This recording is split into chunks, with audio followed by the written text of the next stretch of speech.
Bonjour tout le monde, bienvenue à ce nouvel épisode du podcast L'État financier. Donc encore une fois aujourd'hui en compagnie de mon collègue Gabriel. Salut tout le monde, salut JP. Et pour ce nouvel épisode de la saison 5, on vous fait... ça fait quelques temps là, qu'on n'a pas été inspirés respectivement sur un sujet. Là. Donc on vous fait un au son de la cloche et un place au débat. Là, au son de la cloche qui provient de mon imaginaire et un place au débat qui provient de celui de Gab. Donc préparez-vous, ça risque d'être assez intéressant. Une thématique d'ailleurs qui... est-ce que c'était volontaire peut-être, mais quand même assez lié. Là. Donc vous allez voir, on a un beau lien entre les deux épisodes. Parfois on sort un peu des sentiers battus, puis on fait un sujet très écho, puis après ça on tombe dans le très concret de la théorie financière. Là. Donc là, ça va être un petit peu lié. Donc espérons-le que vous allez apprécier. Étant donné qu'on va parler aujourd'hui énormément de compagnies listées, et on va aussi, comme toujours, lorsqu'il y a un place au débat, là, vous partagez notre opinion. Gab, je pense que c'est assez critique que tu nous fasses le petit disclaimer de début d'épisode. Même si on n'aura peut-être pas une vue placement aujourd'hui purement, qui serait soumise entre guillemets à une recommandation, et vous voyez pas la caméra là, mais je mets des guillemets avec mes doigts là, mais évidemment tout ce qu'on parle, il s'agit que de notre opinion personnelle, il s'agit pas d'une recommandation officielle pour prendre telle ou telle action. On vous invite toujours à prendre contact avec quiconque est autorisé à vous émettre les dites recommandations, que ce soit un comptable, fiscaliste, conseiller financier. Lui seul ou elle seule sera en mesure de déterminer avec vous les meilleures options disponibles pour votre portefeuille. Et je profite aussi de ce disclaimer pour préciser qu'aujourd'hui, le but est de ne pas être négatif, etc. Ça sert à rien d'aller critiquer, on va dire, dans les commentaires tout ce qu'on va dire, en tout cas sur ces sociétés-là, parce que vous allez comprendre assez rapidement avec l'introduction que je vais faire, JP.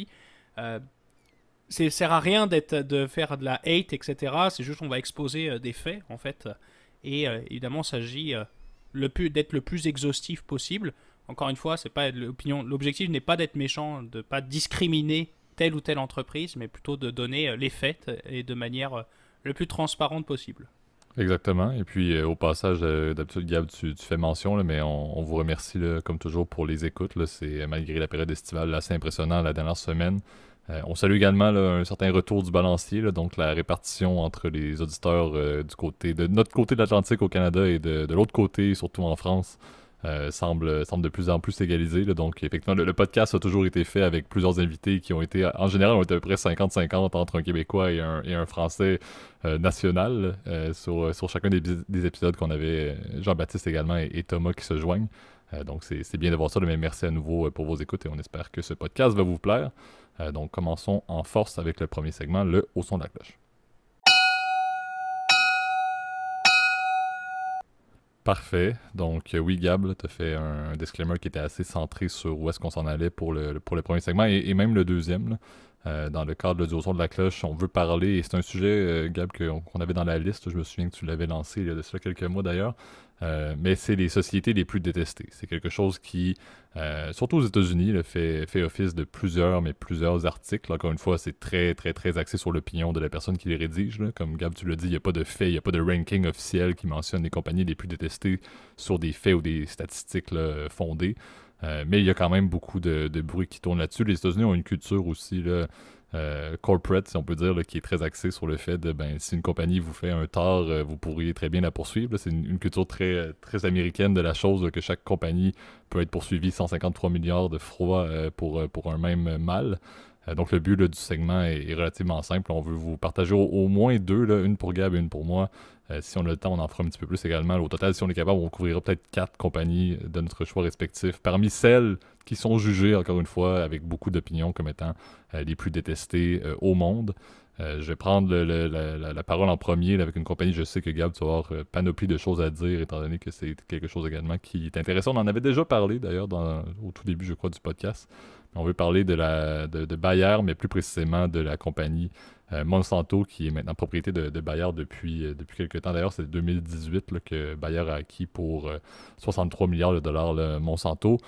Bayer, une compagnie allemande qui devait savoir, espérons-le, mais en fait, elle le savait très bien, qu'elle faisait une acquisition d'une compagnie qui est extrêmement profitable dans le monde de l'agroalimentaire, pardon, et surtout en fait, de l'agriculture et des produits, des pesticides, si on y va directement au point, là, avec le fameux produit Roundup qui est très rentable, mais qui également est très néfaste. Donc le Roundup, et là c'est encore une fois, il y a énormément de guillemets virtuels qui se font présentement à la caméra, là, mais c'est l'agent actif principal du Roundup là, s'appelle le glyphosate et c'est quelque chose qui bon, ils vont dire que des centaines d'études vont prouver, certains vont dire qu'il y a plusieurs études qui prouvent que c'est cancérigène.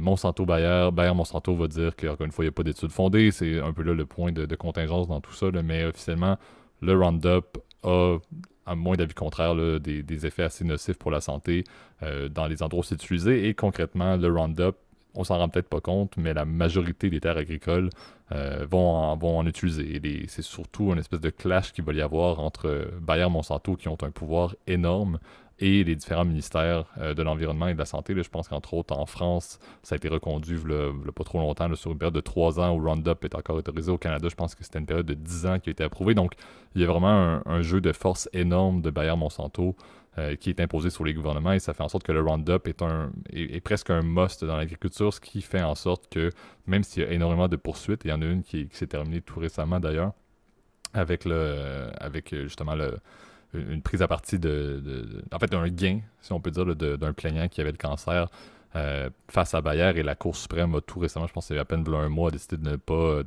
reprendre le dossier, de ne pas rouvrir le dossier.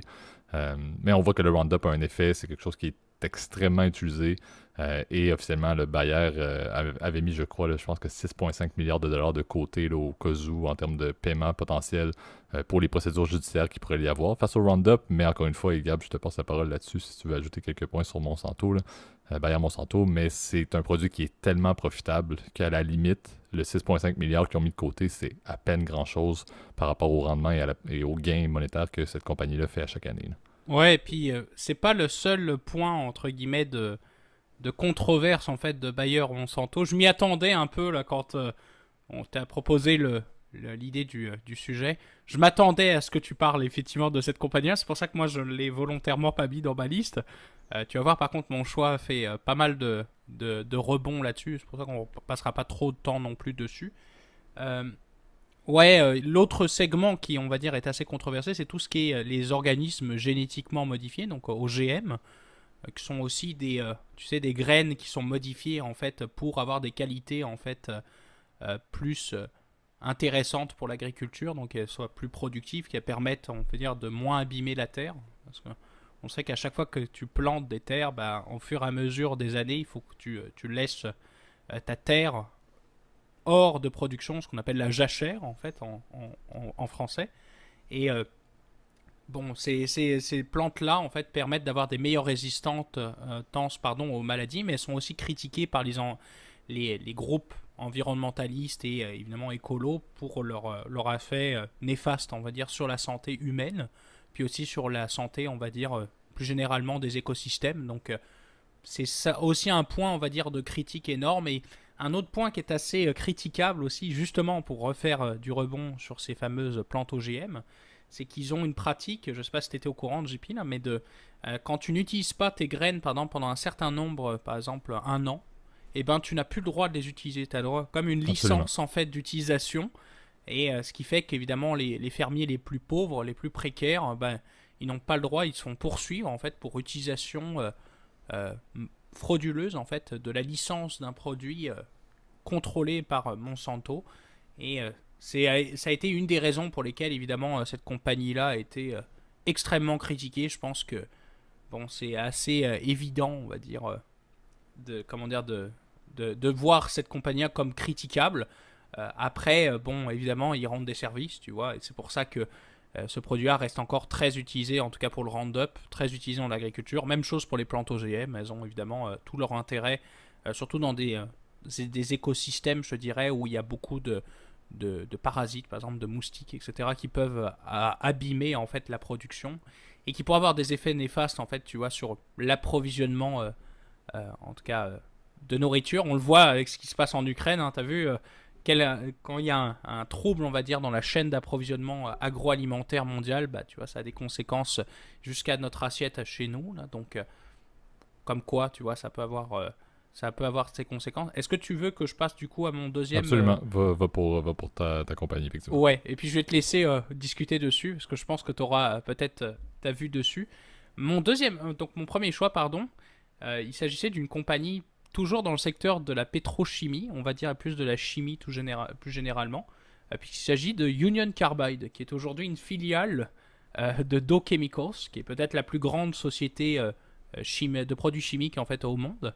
Bon, comme la plupart des sociétés de pétrochimie sont extrêmement critiquées, et la compagnie est malheureusement connue pour un incident, on va dire, que tout le monde connaît, qui est la catastrophe de Bhopal en 84, qui a fait plusieurs milliers de morts et je pense des centaines de milliers de personnes qui sont victimes collatérales en fait de cette catastrophe industrielle. On rappelle, plus pour le contexte, c'est une usine en fait qui fabriquait en fait un produit chimique extrêmement toxique avec des conditions sanitaires évidemment vraiment de négligence totale.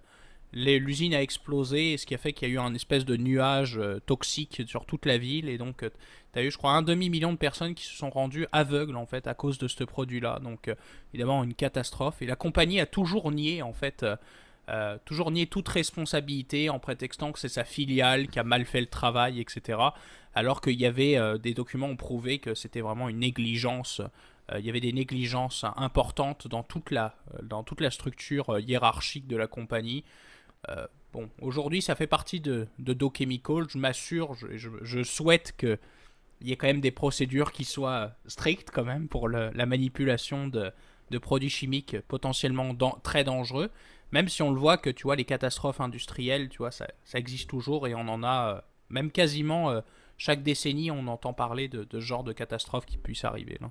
Ben exact. Puis, je pense que Dow Chemicals, si on parle plus largement, là, qui a acquis la compagnie justement, là, je pense que ça fait partie d'un enjeu justement dans le monde corporatif qui est quand même notoire, là, c'est-à-dire les incidents en pétrochimie ou peu importe là, vont entraîner souvent une frustration qui va durer et qui va être médiatisée pendant une semaine, et par la suite ça tombe un petit peu sous le tapis, sauf justement les populations, les villes, les communautés ou même les personnes qui en ont été touchées. Donc, on sait qu'il y a beaucoup, il y a un aspect de militants communautaire qui est quand même assez important, mais je trouve que les fameuses pétrochimies les pétrochimiques continuent à maintenir là, un statut qui est un petit peu hors norme. Là, donc, bon point là-dessus. Je pense que c'est une de plusieurs compagnies dans cette industrie-là qui aurait pu être ciblée comme étant justement un acteur qui n'est pas vraiment apprécié ou une compagnie qui est extrêmement détestée. Je sais pas, on a encore un peu de temps, là, faisons très brièvement peut-être un deuxième respectivement. Je lance... les miens sont fortement inspirés là, par Dirty Money. Là, on en a déjà parlé de la fameuse série sur Netflix. Le second est probablement l'épisode que j'ai le préféré, étant quelqu'un qui travaille dans le domaine financier. Là, c'est quelque chose qui m'a, ma foi, passionné avec une compagnie américaine qui est quand même assez intéressante aussi. Je suis quasiment sûr de l'avoir dans exact. Wells Fargo, on peut pas passer à côté. Là. Donc, je pense que Wells Fargo reste une banque qui, malgré le fait que le fameux scandale était en 2016, là, encore maintenant en 2022, c'est une compagnie américaine dont justement les Américains ont une opinion qui est très, très mauvaise. On sait que c'est une industrie qui est fortement compétitive avec beaucoup d'acteurs, des plus grands et des plus petits aux États-Unis. On sait le contexte très libéral là, de l'industrie financière. Mais Wells Fargo s'en s'est jamais réellement remis malgré justement la démission là, de John Stumpf, le CEO de l'époque. Pour vous donner des stats directs, encore une fois pour faire ça très bref, là, Wells Fargo, il y avait énormément le fameux cross-selling, là, mais c'était abusif. Là. Il y avait des pressions pour que les employés ouvrent, et au final, ce qui a été ouvert, c'est à peu près 3,5 millions de faux comptes bancaires qui ont été ouverts pour justement, en bon anglais, booster les chiffres d'acquisition clients qui allaient être publiés là, au niveau des états financiers de la compagnie. Il y a également eu 500 000 clients, je pense, qui ont été chargés de l'assurance automobile sans réellement le savoir et sans réelle utilité au niveau de leurs prêts auto également, dont Wells Fargo était très fort pour aller récupérer ces fameux prêts consommateurs-là qui étaient faits par exemple initialement par des concessionnaires automobiles. Et il y a également eu, là, je pense, 100 000 clients là, qui ont eu des frais pour des paiements retardés au niveau de leur hypothèque. Mais l'hypothèque elle-même était basée sur le fait la structure était faite pour que les paiements soient faits en retard. Je ne peux pas expliquer comment, même si je travaille dans le secteur financier, je ne peux pas m'expliquer comment est-ce qu'ils pouvaient... c'est un peu horrible quand même. Ben, c'est absolument épouvantable. Donc, ils le mettaient en place et ils créaient un prêt hypothécaire en sachant qu'il allait y avoir des délais pour charger, même si c'était une question d'une, deux, trois journées, juste pour assurer d'avoir quelques dollars de frais. Et au final, si tu fais ça fois justement 100 000 clients, mais ça fait quand même des frais qui rentrent dans les revenus de la banque de manière assez rapide. Donc, ça reste encore une fois, là, et le but est pas de rentrer trop dans les détails, là, aller voir justement l'épisode de Dirty Money là-dessus, là, mais Wells Fargo s'en s'est jamais remis. Il y a eu énormément justement de, d'opposition juridique face à la compagnie avec raison. Mais je pense que justement, dans le secteur bancaire, une fois que l'opinion est négative pour une banque, c'est très dur d'y revenir. Donc je pense que cette fameuse banque de l'Ouest-là, de Wagon Wheel, comme il se mentionne, là, je ne crois pas que c'est quelque chose qui va être facile à enlever, sachant qu'il y a des compagnies comme Bank of America et JP Morgan, par exemple, qui ont aussi, à un certain niveau, fait du tort à leurs clients, mais pas à ce point-là, et qui vont toujours continuer à pouvoir écraser et utiliser le même narratif face à Wells Fargo pour des dizaines et des dizaines et des dizaines d'années. Ouais, après, c'est vrai que c'est assez commun dans l'industrie financière d'être très critiqué, hein, parce que c'est une industrie évidemment qui génère des milliards, on va dire, de bénéfices chaque année. Et souvent, bon, les consommateurs sont assez critiques en fait de leur institution bancaire, tu vois.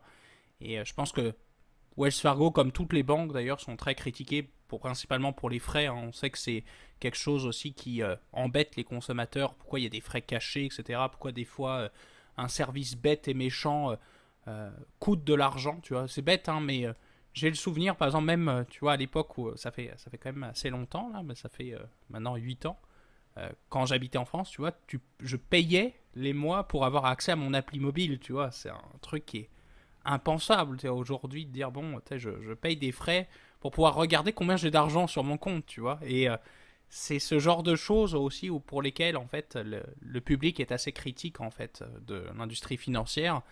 Et c'est pour ça qu'il existe aujourd'hui, et ça tu vois, me fais l'avocat du diable là, mais des règles on va dire aussi pour la transparence des consommateurs. Puis par exemple mais des moyens d'intermédiation, par exemple quand il y a un problème en fait qui existe avec ton institution financière. Aux États-Unis, tu as le Bureau of Financial Protection, je crois que ça s'appelle, qui est le bureau en gros des plaintes en fait des consommateurs envers leur banque qui existe. Et il existe des systèmes similaires dans la plupart des pays et qu'il faut savoir utiliser. Tu vois, quand tu as un problème avec ton institution, de savoir discuter. Mais c'est vrai que c'est assez pénible, tu vois. Tu te fais ouvrir un compte contre ton insu, c'est clair que c'est une fraude, hein, et c'est clair qu'ils doivent payer pour cette dite fraude. Surtout quand ça affecte en plus tout ce qui est carte de crédit où tu peux avoir des frais, ça peut abîmer ton fameux dossier de crédit. Et c'est justement, je trouve que c'est un bon point parce que ça fait une bonne transition vers ma compagnie, ma deuxième compagnie qui est la plus haïe. Et je pense que d'ailleurs, qu'elle est dans plusieurs rankings que tu avais mentionné, JP, puisqu'il s'agit de la compagnie, roulement de tambour, Equifax. Alors, pour nos amis européens, peut-être ils ne connaissent pas Equifax. Equifax, c'est une agence de renseignement de crédit. Donc, c'est une entreprise qui collecte en fait de l'information sur toutes les relations d'affaires que tu as avec des banques. Donc, par exemple, une carte de crédit, un prêt, une hypothèque, etc. Et qui le met dans un espèce de fichier centralisé. Et ce fichier comprend énormément d'informations personnelles. Donc, notamment ton nom, ton prénom, ton adresse, ta date de naissance, tes informations sur tes différentes banques, tes différents comptes, etc. Donc c'est évidemment de l'information hyper critique, hyper importante et confidentielle pour le coup, hein. C'est vrai que c'est de l'information qui pour le coup a énormément de valeur aussi pour les institutions financières parce que ça permet aussi de pouvoir mesurer leurs risques. Elles interrogent ces dossiers-là et payent Equifax pour aller regarder ce dossier centralisé en fait, pour établir et juger leurs risques. Et en fait, il y a quelques années, je crois que c'était en 2016, si je ne m'abuse, corrige-moi si je me trompe, JP, là, ou peut-être en 2017, Equifax a dévoilé qu'il y a eu les informations de 150 millions d'Américains qui ont été dévoilés en fait, et divulgués, volés en fait, et envoyés sur le dark web. Donc, en incluant un numéro très important pour les Américains et que aux Canadiens on a notre petit équivalent, mais le fameux numéro de sécurité sociale, donc Social Security Number. Et ce numéro-là permet en fait littéralement aux États-Unis de pouvoir faire des applications pour des prêts, pouvoir consulter ce fameux dossier, etc., avoir accès à énormément d'informations. Alors évidemment, c'est évidemment un énorme scandale puisque désormais tu as tes informations personnelles et tu vois on a eu des cas équivalents aussi au Canada aussi avec des fraudes de données massives, des fuites de données pardon, et qui font qu'aujourd'hui tes informations sont quelque part sur le dark web et tu es potentiellement sujet en fait à un vol d'identité en fait, ce qui peut être évidemment très grave. Je peux vous laisser imaginer les conséquences que peut avoir cette histoire là. Exact. Puis, tu sais, je pense que tu l'as bien présenté. Là, Equifax collecte de l'information, mais ne la sécurise clairement pas adéquatement. Là. Je pense que ça, c'est assez notoire. Le point que je voudrais rajouter là-dessus, là, c'est un des gros défauts, à mon avis, avec Equifax, justement, ils n'ont pas une capacité étonnamment. C'est tellement archaïque, je trouve, cette compagnie-là. Gab, tu le sais très bien également, lorsque tu consultes Equifax, c'est quelque chose là, qui est épouvantable. Et tu l'as bien dit, je considère que les banques à Chartres se sont énormément améliorées en termes de sécurité de l'information. Je trouve qu'il y a de plus en plus d'argent. C'est dans le privé d'ailleurs, donc à mon avis, les départements TI, les départements de sécurité sont beaucoup plus efficients. Par contre, tu l'as dit, l'information qui est dans ces banques-là, ils peuvent aussi bien la sécuriser pardon, que les banques le peuvent, mais de l'autre côté, ils doivent divulguer de l'information à Equifax. C'est cette information-là qui est partagée à Equifax. Ben, si Equifax ne fait pas leur part, ben, ça sert à rien au final que les banques soient plus sûres en termes d'utilisation des données personnelles. Et c'est quelque chose que je remarque de plus en plus. Les pas de géants dans le secteur financier, dans le secteur de justement des banques personnelles, de l'information personnelle qu'on a dans nos banques, ben, peut être perdu de l'autre côté très facilement par Equifax. Et Equifax, le problème, tu l'as dit, c'est un peu un jeu à double volant dans le sens où si les banques ont des enjeux avec des fuites de données, ben tout repose sur Equifax pour protéger les consommateurs C'est et vrai. vice-versa. Donc c'est une espèce de liaison épouvantable qui fait en sorte que moi je crois pertinemment que dans notre monde, dans notre vie complète, on risque d'avoir perdu 3 à 4 fois notre information personnelle par l'entremise du secteur financier, Equifax et banque à charte inclus. Je suis très pessimiste sur le fait qu'encore une fois, il n'y a pas une possibilité d'avoir d'autres fuites. Et tu le dis, c'est probablement une des cibles de choix pour les pirates informatiques parce que tout est là. Qu'est-ce qu'on peut avoir de plus, de besoin de plus que toute la base d'informations personnelles, mais en plus, tous les aspects transactionnels et surtout les financements qu'on a, rendu là, sky's the limit, c'est une cible de choix et on le remarque très bien présentement, malheureusement. Donc oui, Equifax, ça, je suis à 100% d'accord et tu l'as bien dit, je pense que dans certains rankings subjectifs, ils sont tout le temps dans le top 5 de la majorité des articles que j'ai vus. Là. Ouais, et puis c'est vrai que bon, il y a leur système aussi pour pouvoir avoir ton information, ça coûte de l'argent, tu vois, c'est fou que ce dossier-là soit payant en fait pour les clients. Souvent d'ailleurs même le système pour annuler ton abonnement est archaïque. Enfin, tu vois, c'est un système où même par exemple les modifications, parce que tu peux corriger s'il y a des erreurs sur ton dossier, tout se passe avec un moyen rétrograde. C'est con, hein, mais ça marche par fax. Enfin, tu te rends compte, la technologie est complètement dépassée chez ces gens-là. Ça, c'est véridique, hein, tu vois. C'est pas une opinion, c'est des faits. Hein. C'est assez archaïque, et ce qui fait que, bon, il y a beaucoup de clients, tu vois, qui sont pas contents, si tu veux, de cette compagnie-là, parce que c'est hyper important, mais t'as pas le choix de jouer avec, et à chaque fois, c'est plus de la frustration qu'autre chose, et plus, on va dire, des problèmes que des choses bénéfiques. Donc, je pense que c'est évidemment un facteur, si tu veux, négatif pour cette compagnie-là. J'en profite, et c'est le dernier point, après je te rends la parole, JP, parce que ça va nous faire une belle transition, justement, je trouve, sur le deuxième segment, là, comme tu l'as dit.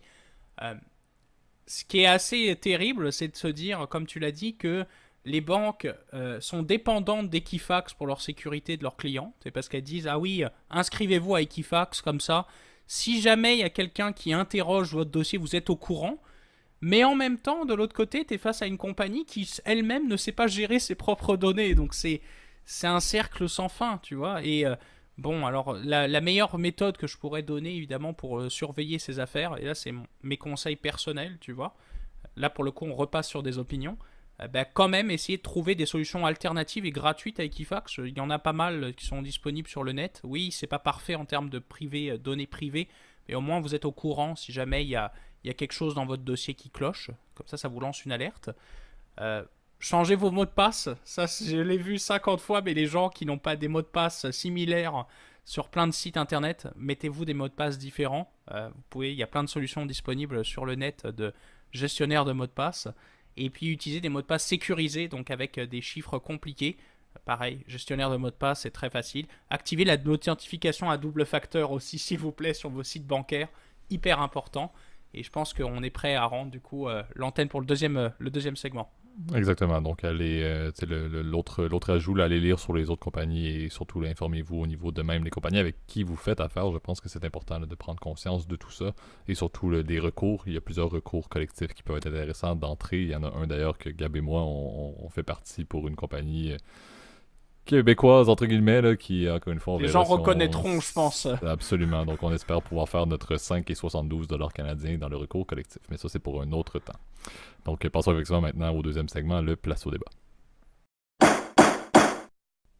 Parfait. Donc, effectivement, on l'a dit, là, le lien est assez direct. On a fait volontairement...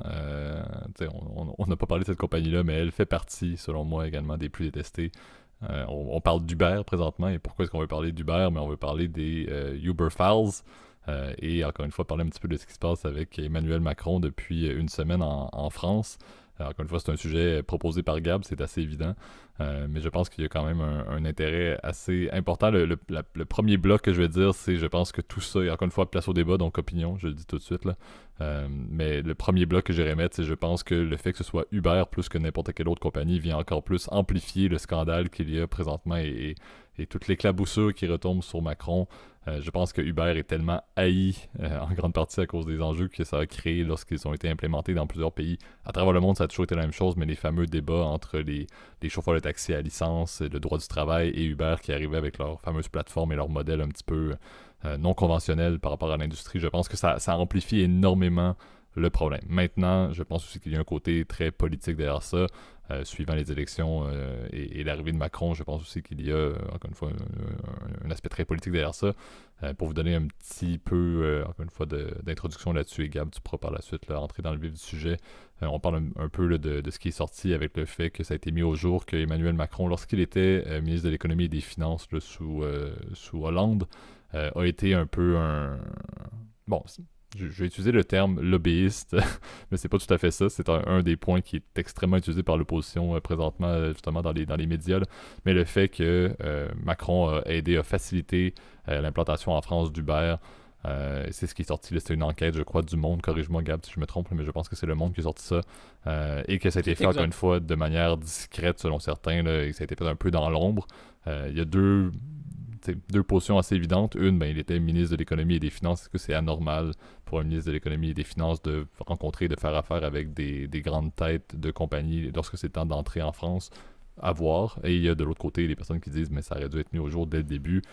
Et encore une fois, Macron a été un lobbyiste pour une compagnie américaine, peut-être dans son propre intérêt ou dans l'intérêt de justement Uber plus que dans l'intérêt de la France et des Français. Donc c'est un petit peu le point et le débat qu'il y a présentement.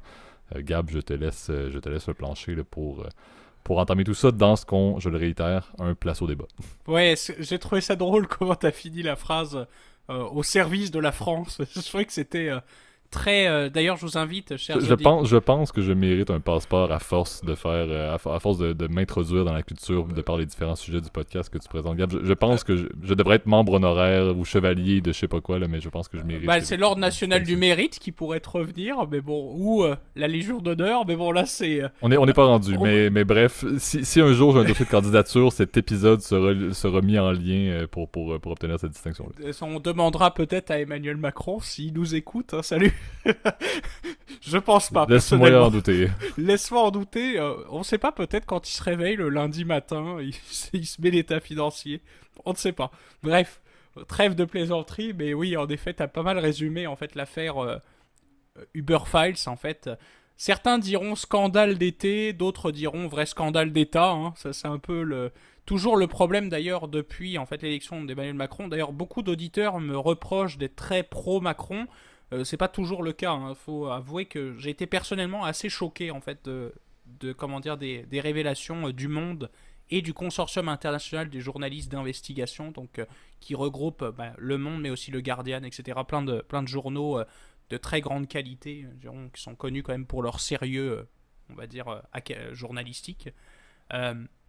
Et en effet, ces liens, on va dire, d'intérêt. Alors, de ce que j'ai compris en fait, et vous m'excuserez d'être pas parfaitement exhaustif là, mais de ce que j'ai compris, en fait, le lobbyiste en chef de Uber, qui avait quelqu'un qui avait un nom écossais, vous m'excuserez, je me souviens plus de son nom, a dévoilé en fait à avoir des stratégies, comment dire, très agressives en fait au niveau de l'implémentation d'Uber, des stratégies qui étaient illégales en fait, de tout simplement forcer en fait l'entrée de Uber sur le marché en fait français, mais d'autres pays, donc par exemple aussi britanniques, etc.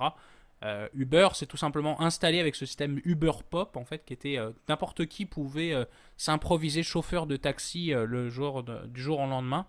Et en fait, ils ont organisé eux-mêmes des manifestations en fait de chauffeurs Uber anti-taxi.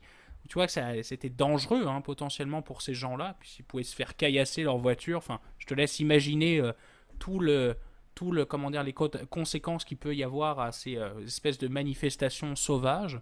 Euh, Ça fait partie, évidemment, ce côté lobbying qui a été pas mal repris par Macron. Alors, les échanges qui ont été dévoilés, c'était des échanges de SMS et d'emails qui, on voit Macron dire répondre en fait dans ces courriels-là aux échanges en fait qui sont donnés en disant qu'ils allaient quand même faciliter en fait entre guillemets l'implémentation de Uber.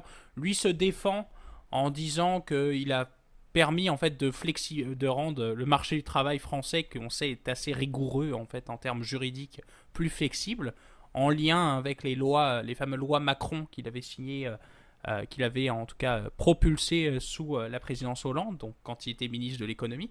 Et bon, tu vois qu'il n'a pas non plus agi, fait tous les ordres qu'a fait Uber, qui a dit ah oui, est-ce qu'on peut faire confiance par exemple à Cazeneuve, qui était, on le sait, ministre de l'Intérieur, puis après Premier ministre de la France, Bernard Cazeneuve. Et donc ces échanges-là prouvent quand même que Macron n'était pas non plus contre, au contraire par exemple du gouvernement, de la plupart des membres du gouvernement qui étaient fortement opposés à l'entrée de Uber sur le marché français, sur le territoire français. Macron était quand même plus flexible sur ce côté-là. Et ce qui pose évidemment ces questions de conflit d'intérêts, ces questions aussi plus de lobbyisme, du pouvoir des lobbies en fait sur les organismes politiques, parce que on sait que le lobbyisme c'est une pratique qui est assez courante mais qui est extrêmement controversée, et là je peux le dire. Et personnellement je trouve ça assez choquant de voir que en tout cas que nos ministres, on va dire, agissent quand même pas mal dans l'intérêt de sociétés privées, sans prendre le temps de consulter qu'est-ce qu'il y a de bien en tout cas pour l'intérêt national du pays. Donc, est-ce que réellement Uber a été d'une priorité nationale? Je ne le pense pas. Par contre, je pense qu'effectivement, les solutions de taxi qui existaient avant Uber étaient trop défaillantes, hein. D'ailleurs, on sait que, en fait, avant que Uber arrive en France, c'était un peu une catastrophe, hein. Le marché du taxi, en tout cas français, c'était très compliqué, même d'aller trouver un taxi en plein centre-ville de Paris.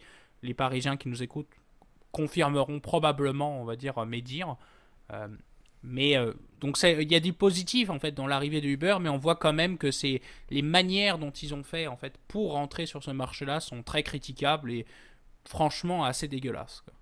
Effectivement, je pense qu'il est intéressant à noter également, c'est le fait que, tu sais, le fait de commencer à parler d'un scandale maintenant que Macron est président et de revenir un peu en arrière sur le temps où il était ministre de l'économie et des finances, en parlant de ses relations avec des lobbyistes et des grands capitals ou des grandes corporations, c'est quelque chose qui se passe partout. N'importe quel ministre de l'économie ou de l'innovation, c'est le cas, sans le nommer, là, mais le ministre de l'économie et de l'innovation du Québec a eu également énormément de problèmes il y a de cela depuis en fait que le parti est au pouvoir. Présentement, son parti est au pouvoir et c'est quelque chose, encore une fois, qui fait les manchettes, qui est un point clé pour les oppositions, qui est moussé énormément justement pour mettre à mal un peu le parti qui est en place ou le président qui est en place dépendamment du système. Donc, je pense que c'est important de le noter et ça amène un peu un grain de sel derrière les Uber Files, comme tu l'as dit, comme étant un scandale. Est-ce que c'est un scandale qui va être d'envergure ou c'est, comme tu l'as bien dit, un scandale d'été, là? C'est certain qu'il ne faut pas oublier, ça se produit tout le temps. Est-ce que c'est la dernière fois qu'un ministre de l'économie et des finances en France va avoir des liens proches avec des lobbyistes pour l'implémentation de compagnies en France avec ou sans intérêt national à voir? C'est pas la dernière fois. Ça va continuer à se produire. Maintenant, quel genre de conséquences est-ce qu'il pourrait y avoir sur Macron? Je sais qu'il y avait toujours là, les fameux, tu me l'avais mentionné, là, comment ça fonctionne, les votes de non-confiance. Je sais pas trop le principe. Motion de censure. Motion de censure. Donc, je sais qu'il y en a qui essaient de mousser ça pour essayer de faire passer quelque chose contre Macron. Mais à mon avis, c'est certain que une enquête est toujours intéressante, est toujours pertinente. Ça met encore une fois un prérequis, une espèce de préavis ou une notion juridique pour le futur, mais à mon avis, c'est quelque chose qui va continuer à avoir lieu. Et c'est quelque chose qui, également, selon ma vision, à un certain pourcentage, le lobbyisme va apporter de la valeur ajoutée pour la nation, ou pour le pays, ou pour, encore une fois, les citoyens. Donc, C'est dur de dire est-ce que c'était bien, est-ce que c'était mal. L'arrivée d'Uber, encore une fois, vient avec énormément de mauvais aspects là, sur la compagnie plus généralement. Mais à mon avis, autant la compagnie Uber a des enjeux à travers le monde que le lobbyisme et les impacts sur les ministres de l'économie et des finances à travers le monde aussi. Donc c'est une situation qui est malheureusement récurrente. Et qui, selon moi, ne va pas arrêter si Macron est sanctionné pour X, Y raison. Je ne pense pas que ça va changer grand-chose. On l'a vu ici, encore une fois, je donne un exemple au Québec. Si je ne me trompe pas, notre ministre a été mis de côté, je pense, pendant une période de X nombre de mois. Il est de retour et puis on n'en parle même plus. Là. Donc, encore une fois, c'est le genre de scandale politique qui fait son temps et qui passe à autre chose, encore une fois. De là à mettre à mal le président de la principale puissance européenne. Et là, tous les Français viennent de verser une larme sur mes paroles, mais est-ce que c'est possible? Je ne crois pas. Là. Donc, c'est un petit peu ça ma vision des choses par rapport à ce scandale-là, encore une fois. Et on espère que s'il y a réellement des choses qui mettent, encore une fois, à mal la France et les Français, pour ne pas répéter mon même dicton de tout à l'heure, que Macron a fait, ben, qu'à ce moment-là, il soit réellement sanctionné et qu'un vrai scandale tombe en ligne de compte. Mais est-ce que c'est prouvé que Uber a eu vraiment des répercussions hyper négatives, sauf au début? Ça a fait changer beaucoup justement les règles du travail, avec beaucoup de tort au tout début. Mais est-ce que maintenant on peut dire, en regardant plusieurs années après, est-ce que Uber a vraiment porté préjudice énorme à la société française? Je ne pense pas forcément. Donc est-ce qu'on peut vraiment juger Macron là-dessus? Peut-être pas. Encore une fois, je pense que c'est l'aspect très politisé français qui va faire mousser quelque chose pendant quelques mois. On verra par la suite. Mais moi, ma vision, c'est tant qu'un vrai scandale sur quelque chose que Macron, qu'un président a fait, qui a vraiment mis à mal la nation. Là, j'espère que ça va être quelque chose qui va effectivement avoir des répercussions, mais j'ai de la misère à voir les Uber Files comme étant quelque chose d'autre que, il faut peut-être légiférer un peu de lobbyisme, à mon avis. Ouais, je peux terminer sur 3 derniers points rapides, là, mais c'est vrai que euh, ex-post, c'est vrai que Macron se défend en disant bah, ça a créé des emplois pour des jeunes qui pouvaient tout simplement pas trouver d'emploi en fait. Et c'est vrai que cet argument est quand même véridique. Alors après, il a été prouvé justement dans ce fameux Uberfile que les chiffres ont été peut-être tronqués, été faussés un peu à la hausse évidemment pour faire mousser le projet. Ça, on le sait que c'est une pratique qui est malheureusement courante, hein, le trucage de chiffres, on va dire, sur des rapports, sur des rapports de, par exemple, de consultants, sur des rapports de toutes sortes de trucs divers et variés. Donc, ça me choque quand même en partie, tu vois. Ça, je trouve ça un peu triste, on va dire, qu'on se laisse berner, on va dire, par les informations qui sont potentiellement, on va dire, non vérifiables d'une compagnie comme ça. Donc, la question est est-ce que le due diligence, ce qu'on appelle la vérification des faits, elle a bien été faite? Là, c'est là où il va falloir se poser des questions. Le deuxième point, c'est vrai que c'est le climat politique en France, hein, qui en ce moment est très compliqué. On le sait avec les élections législatives qui viennent de passer, la majorité relative du gouvernement Macron, enfin d'Elisabeth Borne en l'occurrence, fait qu'en ce moment il y a un climat politique qui est irrespirable. Donc c'est vrai que ça crée, on va dire, une tension supplémentaire. En revanche, on l'a bien vu, la motion de censure n'est pas passée il y a une semaine, je crois, pour la raison très simple, c'est qu'aucun parti, à part la gauche, donc la NUPES, a un intérêt à faire une motion de censure, qu'on y ait à nouveau des élections, qu'on ait à nouveau un nouveau gouvernement formé. Donc, je pense pas que ce soit fiable, surtout qu'on vient à peine de sortir d'une période électorale. Donc bon, c'est un peu triste de voir que bon, tu as un problème, même pas un mois après notre dernière élection législative, on a déjà des problèmes au niveau du Parlement. Donc bon, c'est un peu préoccupant, mais on va voir ce que nous réserve, on va dire, l'avenir de ce côté-là. Et c'est vrai que bon, le dernier point, c'est quand même au niveau des affaires du gouvernement Macron, on commence quand même à être pas mal embourbé hein, quand même. Hein. On y a eu McKinsey, qu'on n'a pas parlé il y a quelques temps, qui est un faux scandale, entre guillemets, mais c'est toujours des faux petits scandales, tu vois. Et c'est la répétition, moi, je pense, qui commence à être un peu inquiétante. Tu vois, Benalla, on en avait parlé il y a évidemment quelques années, ce fameux garde du corps qui finalement a des passeports diplomatiques. Enfin, tu vois, c'est un peu préoccupant de voir qu'il y a une répétition de ce genre de problèmes, de petits scandales, mais qui font qu'à la fin, bah, les citoyens ils se posent la question, en fait. Ils sont légitimement en droit de se poser des questions sur les pratiques, on va dire, de leurs dirigeants, tu vois, politiques. Et encore une fois, c'est des réflexions, moi, que je me pose et que, bon, peut-être d'autres personnes se posent. Et bon, on verra ce que va donner l'avenir politique, on va dire, de la fin du mandat, parce qu'il nous reste encore un bon 5 ans de Macron. Donc on va voir ce que vont nous réserver ces 5 prochaines années. On espère que vous resterez à l'écoute du podcast le cas échéant, là, mais ça sera un plaisir de vous accompagner, en tout cas dans les 5 prochaines années, sur ce mandat Macron 2, là.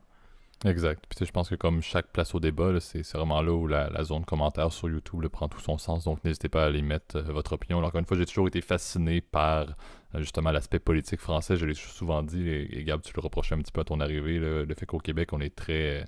on est non politisé. Là. Est-ce qu'on a le goût de parler de politique? Pas vraiment. Est-ce qu'on est vraiment intéressé par la politique? Pas vraiment. J'ai toujours été impressionné par le contraire total en France. Donc n'hésitez pas à mettre votre opinion également dans les commentaires là, sur YouTube.